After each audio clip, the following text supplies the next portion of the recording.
hello, hello, hello, hello everybody. Today I felt like doing a bit of a soft-spoken ramble.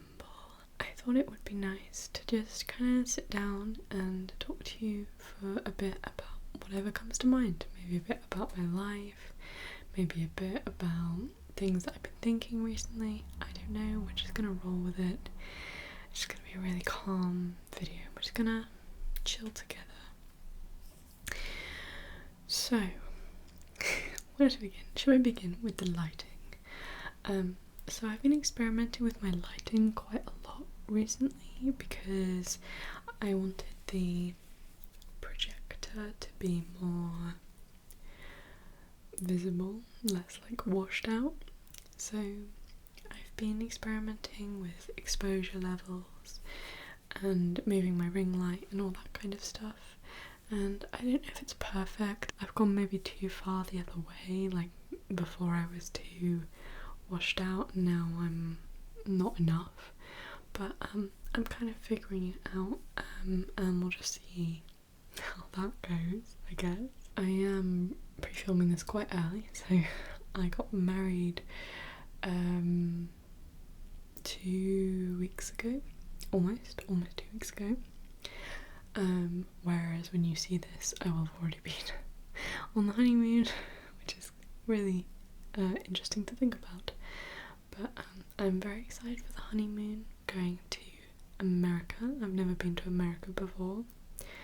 So we're going to Disneyland and Universal Studios, and it's gonna be good. I was thinking, I really like just sitting down and talking to a camera content, I think, because well, in ASMR terms I've always found that just really comforting. I think sometimes when I like struggling to sleep, just having a voice just rambling on about whatever can be really relaxing and distract me and kind of put me to sleep. But also, on the other hand, I guess sometimes they're talking about something really interesting and I'm like, huh? I'm like listening, so but yeah, in ASMR terms there's that. But I was gonna say, I think the main reason I like it is because when I joined YouTube as a viewer in 2014, and kind of like 2014, 2015, I really gravitated at first towards gamers, but actually a lot towards vloggers and all that kind of story time and life advice kind of videos. Not life advice, but sort of, there was just these groups of YouTubers who were at the time, which was really simple content where they just sit in front of their camera and they just talk about something that they wanted to talk about. It could be a memory from the week, it could be something that they'd recently discovered or thought about, it could be all manner of just simple things. It could be a very short video that's like I don't know, but yeah, I miss simple videos. I think I miss just when YouTube was more about the personality. It's difficult to describe, but basically simple content was like,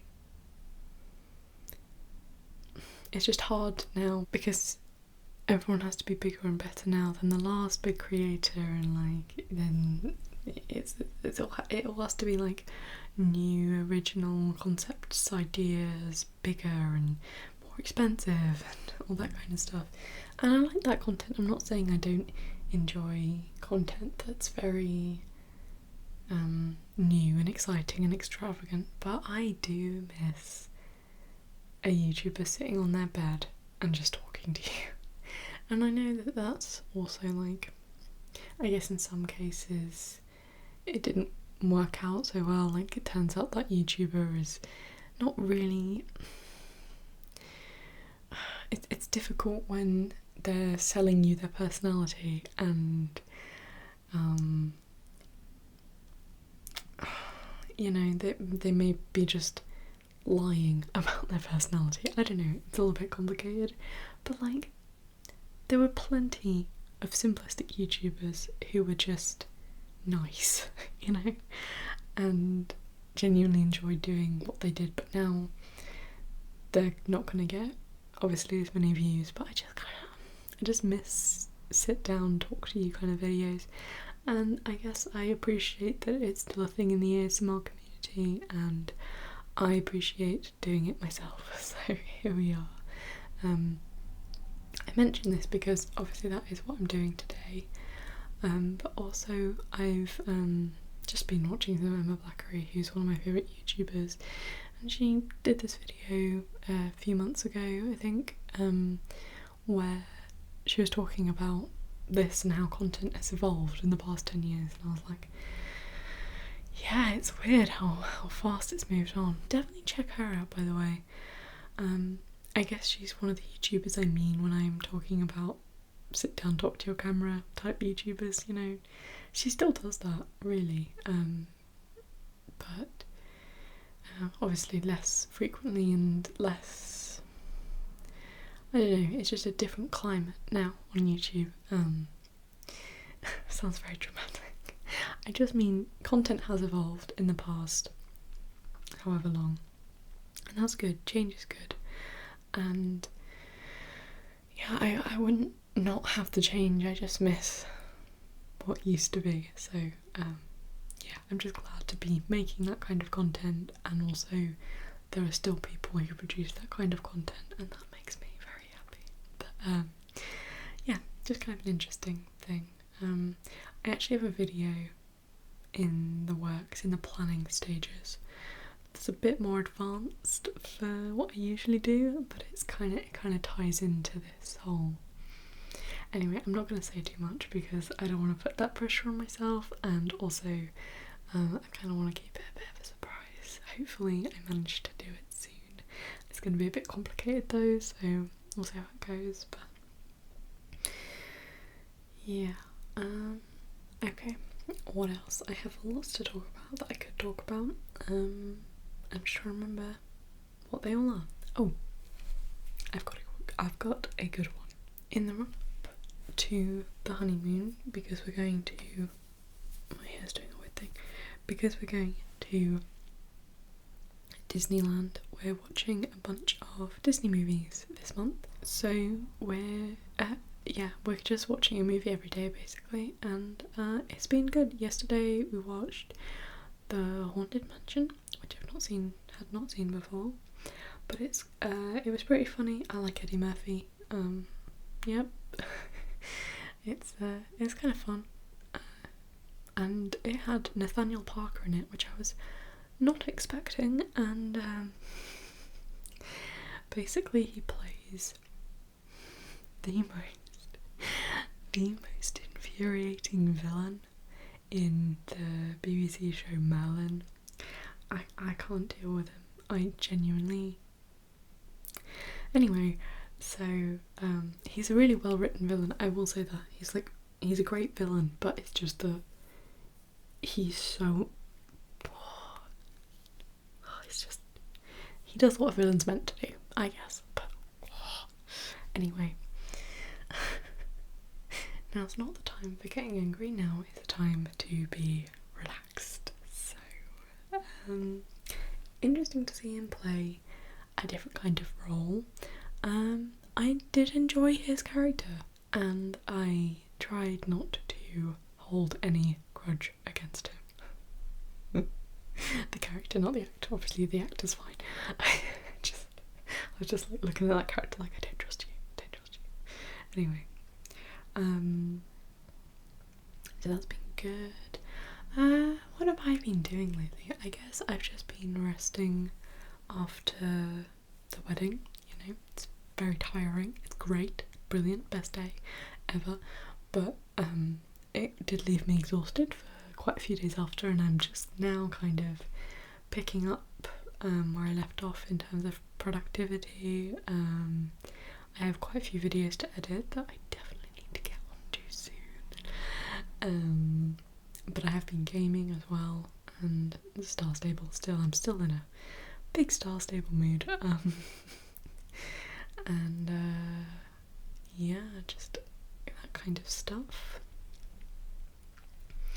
Music, I haven't really discovered much music recently, which has been kind of sad because I don't know, last year I kind of got used to it. I had this constant stream of new music. I don't know how, I just kept finding new stuff, I guess mainly because of Heartstopper, but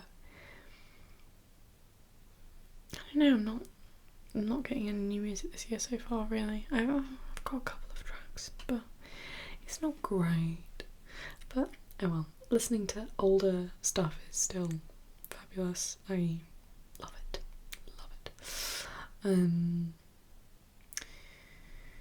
Yeah, there's some new albums coming out soon that I'm excited for. Got Melanie Martinez releasing in end of March, I think it is, so it'll be out when you guys see this. And Ed Sheeran is releasing an album sometime in May, which I'm pretty excited for.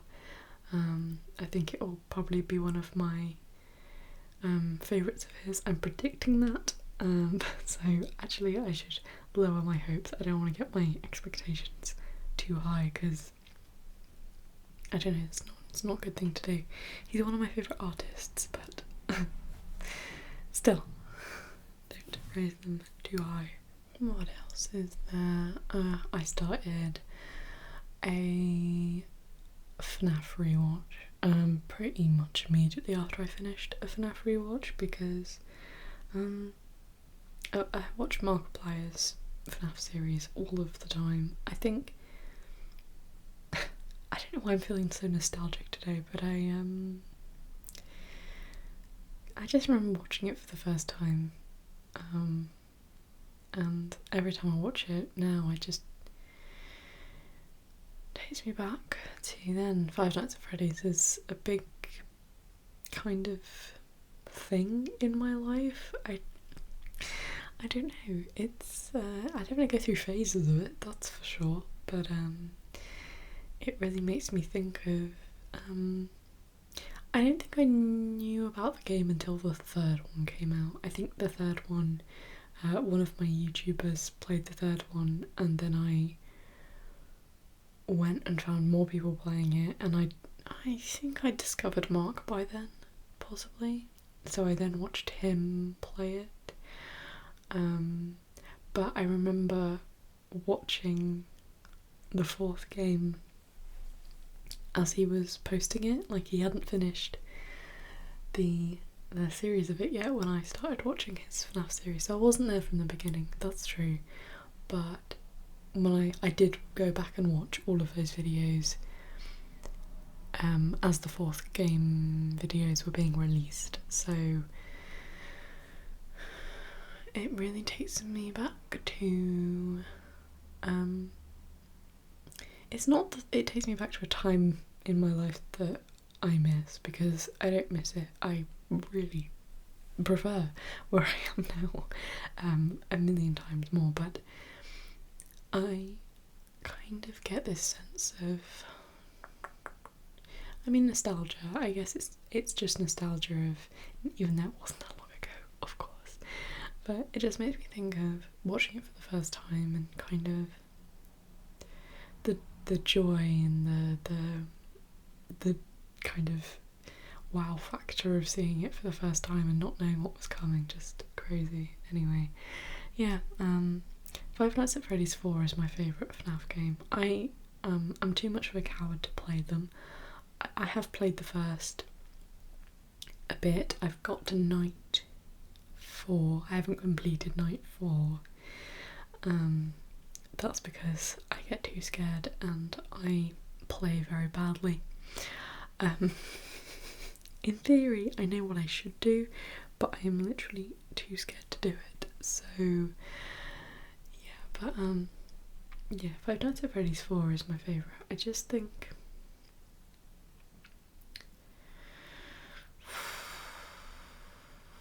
there's something about it. I think the music was the first thing I remember kind of noticing about it. It's got this, it's all dark, of course it's all dark, but there's just darker twist to it. It's like, it's so isolating, and they all are. I mean, like, they all are. You're just alone trying to hide from animatronics, I guess, but maybe it's the lack of phone guy in 4 that really did it for me. Maybe that's what it is. I couldn't tell you, but I mean, I do also think it's just the scariest. I think the fact that you have to listen for their people who don't know FNAF, this is going to sound very creepy, I'm sorry. I mean, it is creepy, but anyway, you listen to the sound of their breathing, and if you hear them breathing, you shut the door. And the thing is, it's so quiet. The breathing is so quiet, and so you're listening just so intently.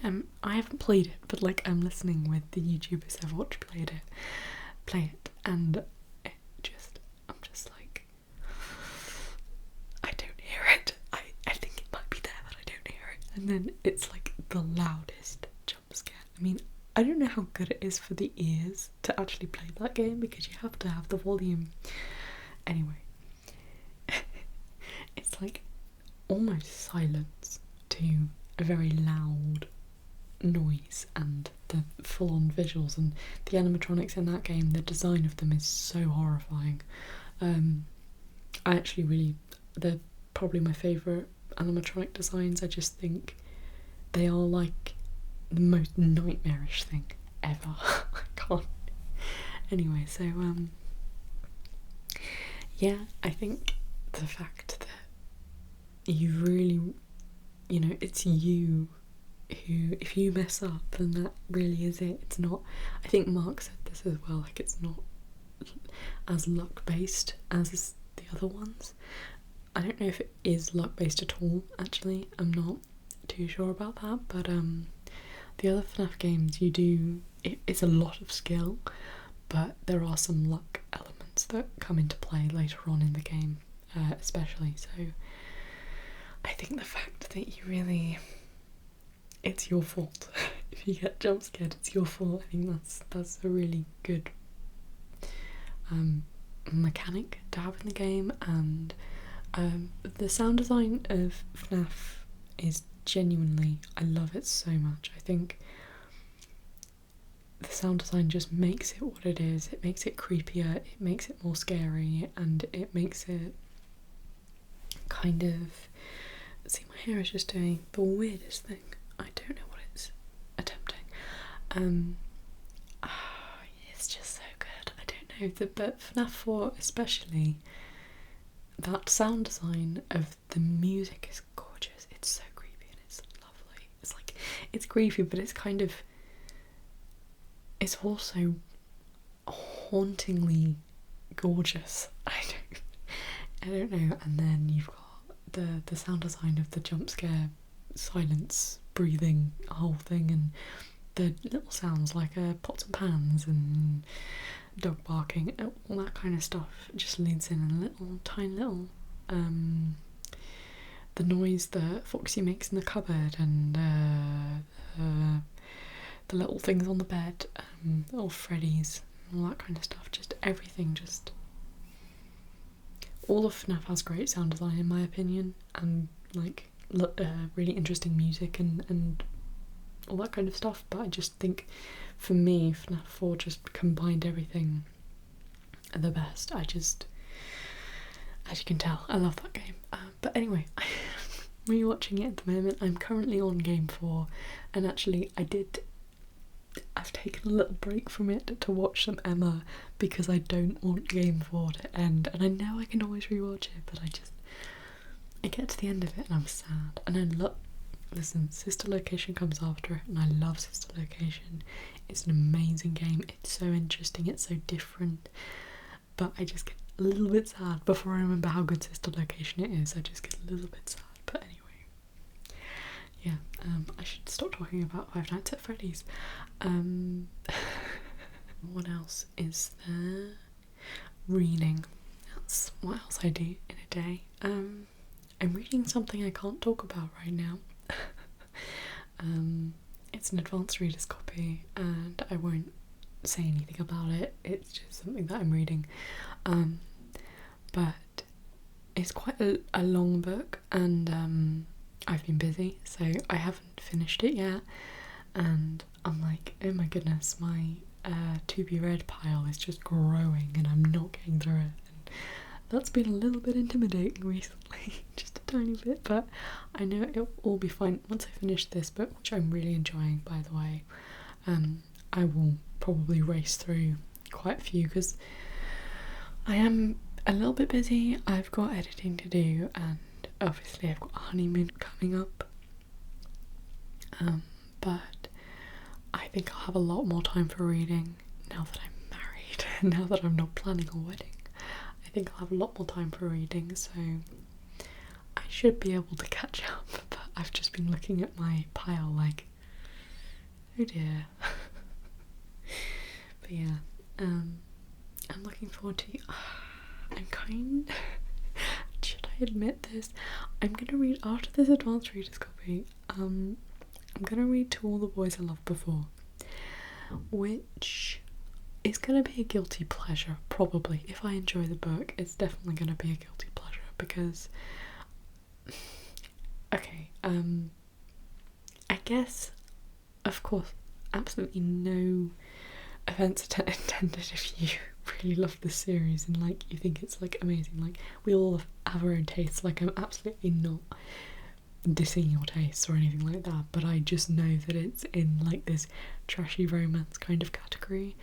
Not the most trashy, not that kind of trashy romance, but I think it's kind of put under, I think people slander romance books way too much. Like, I think there are some really bad ones, don't get me wrong. I've seen some pretty bad stuff, but these ones which are like harmless, right? I think they just get like it's like it's not a proper book because it's just romance. There's nothing that goes on. I don't know. That's a whole other debate, I suppose. But I don't think that's right. And you should enjoy what you enjoy, obviously, and it shouldn't be classed as lesser than, I don't know, Jane Austen. Which, is that also romance? Hang on. Oh no, I'm really showing my noobishness here. I guess it kind of, okay, maybe Jane Austen was a bad example. What I'm saying is, you know, we shouldn't slander romance books, but I am aware that this is like considered like a teen romance, kind of trashy, and it will probably become a guilty pleasure, but I do want to talk about it because I'm really excited to read it. The reason I'm really excited to read the book is, one, I think it will be quite an easy, light read for me, and going from a really long book, it will feel quite good to kind of race through one, or maybe the series if I enjoy the first one. So I'm looking forward to that aspect of it, but also I loved the first film. Okay, I watched it to make fun of it, and I did to a degree. I was watching it with my sibling, and we were just there, like, just poking fun at it, like nothing serious, just like, I really kind of want to watch like a trashy movie and just make fun of bits and pieces about it. I don't know, but we did, but I kind of love it for that. Like, there are things in it that aren't technically great, you know, it's, if you compare it to something critically acclaimed, you might not enjoy it at all. But there's something so nice about that film. I think, yeah, we poked fun at it and some of the tropes and stuff like that, but I actually enjoyed it. Like, okay, I can see that it's not amazing in technical senses, but it's just nice. It's just a nice movie. You know, I've watched it quite a lot now. It's like one of the movies I go to if I'm feeling sad. It just, like, I have quite a few of those movies, but it's definitely one of them. Like, something about the colouring of the film as well. It's just so bright and it's just light. You don't really have to think about it. It's just nice. So I'm excited to read the book because the film brought me so much comfort, and I think the book might do the same. So, you know, and I like the characters already, so it'll be quite easy going into it. So maybe a bit of a guilty pleasure, but we all like what we like, you know? The only thing is, I didn't like the second film. The second film was massively disappointing to me. Which sounds weird, but I can't quite remember now why. I think I felt that the storyline was very forced. I also might have found it slightly dull, but I think it was more the storyline being forced thing. I felt like we'd lost all the character development suddenly for no reason. I don't know. I might not think that now. This is just what I remember from watching it when it first came out, so I don't know if I still have the same opinions, but I found film 2 to be very disappointing. So if I do like the first book, I'm kind of nervous to read the second one, but it would be worth it because the third film, it actually had me in tears. I actually love that film. No, I actually do. I really, really do. So I think even if I didn't like book 2 for some reason, if it was the same as the film like reason, then I would still read book 3 because I loved film 3. So yeah, that's my thoughts, and yeah, enjoy what you enjoy and don't let anyone tell you otherwise. So yeah, I'm really looking forward to that. I have quite a few books that I want to reread this year. I don't know if I'll have time. I also have autobiographies and biographies that I want to read, but I'm not sure if I'm in a non-fiction zone right now, so we'll see how that goes. But I am interested, so I don't know, we'll see. But yeah, that's it on the reading front.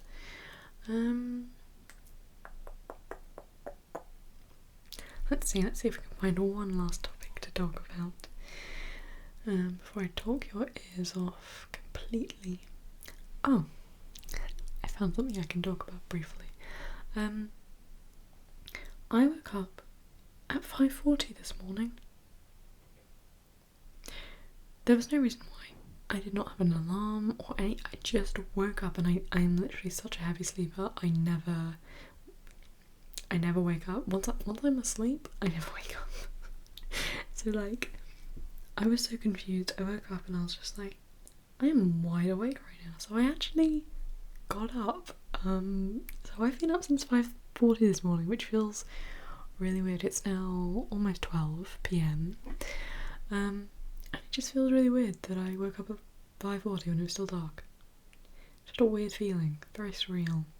But it was nice. I got packed to come here because I don't film at my house, and I got packed to come here and like kind of planned out the videos a little bit because I partially decided what I was going to do last night, but I hadn't fully committed, and I kind of sorted that all out. I scheduled a couple of videos, and I even got to play some Star Stable, which was great. I am training up my Jorvik wild horse at the moment. I just started training. Oh, I've forgotten their gender. It doesn't matter. I've just started training them. They're called, their Jorvik name, I'm sorry, this is going to be gobbledygook to you if you don't know Star Stable, but their Jorvik name is Aqua Aura, and their nickname is Blue. But they're a Jorvik wild horse, and yeah, I'm just starting to train them, and it's, I didn't have a lot of time for playing Star Stable. in the run up to the wedding, of course, and it's kind of nice to get back into it and be doing some training and some dailies and that kind of stuff. So I did that this morning, which felt great. And yeah, that's nice. I'm going to talk about one more thing actually. That was going to be the last topic, but I'm going to talk about one more thing. My wife, oh my goodness, my wife and I recently had a date today, and we went to an arcade, and I'd also recently been to an arcade for my hen night, a different one, but like obviously arcades are all very similar, you have similar kind of games and stuff, and it's made me realise how much I love arcades. They're just so much fun. I wish we had like the ones where you had they probably exist somewhere, but you know those, oh, I've forgotten what they're called. They're like big machines that play video games and you have like a little joystick. I've completely forgotten what it's called, but you can play stuff like Pac-Man on it. Yeah, sorry, my brain's failing me on this one. But yeah, I like those kind of arcades. I don't think I've ever been to one of those kind of arcades, but the kind of modern arcade that have the penny machines, the grabbers, that's not modern obviously, but they have those, as well as the games with screens that are just kind of fun, like Space Invaders, but they've kind of upgraded it. It's not just, it's like huge, and like hit the clown with the ball and all that kind of stuff. Ice hockey, not ice hockey, what's it called? Air hockey. I think it's called air hockey. Might get that wrong. Anyway, I just realised how much I love them. I could spend hours in there, losing at the crane game. And it's so much fun. It's just so much fun to spend some time. You know, it's a bit costly for what you get, to be fair. But it's fun, you know, it's fun little games, and then you win tickets, and then you get a really bad prize, but you're going to treasure it forever. Actually, the arcade we went to had some amazing prizes, but obviously you probably have to play for like, I don't even know how long before you got to like the really good prizes. The decent prizes probably wouldn't take too much effort, but still, you might end up paying more than it's actually worth, you know? But anyway, it's just a bit of fun. Yeah, I love arcades. If you haven't been to an arcade in a while, definitely go. And bowling, we did bowling on my hen night as well as the arcade, and that was great. And we went to a Hollywood bowl then, and that's the chain that they go to in Heartstopper. They go to a Hollywood bowl, and I was the only one there, I think. Oh no, I wasn't in the end, but for a long time, for a bit, I was the only one there who had seen Heartstopper, so I was just there like looking over to where the bathrooms were, and I was like, that's where Charlie and Tao have the conversation, and that's where Nick was standing, like waiting for the chips, just stuff like that. Obviously not the same exact one, but like because they're all kind of built very similarly, it was amazing. I was just looking at everything going, this scene. But yeah, anyway, that was fun. Go to an arcade, go bowling, it's fun, do it. Okay, I think I've rambled on long enough. I've kept you entertained, haven't I? Hey? No? Okay. I've gone a bit hyper now, which is not good for ASMR, so I shall calm down for the next 2 videos. But anyway, thank you so much for watching this. I hope you enjoyed. Let me know if you want to see more stuff like this. I'd probably space them out a bit so I had lots of newer stuff to talk about, but yeah, let me know, and I'll see you all soon. Goodbye.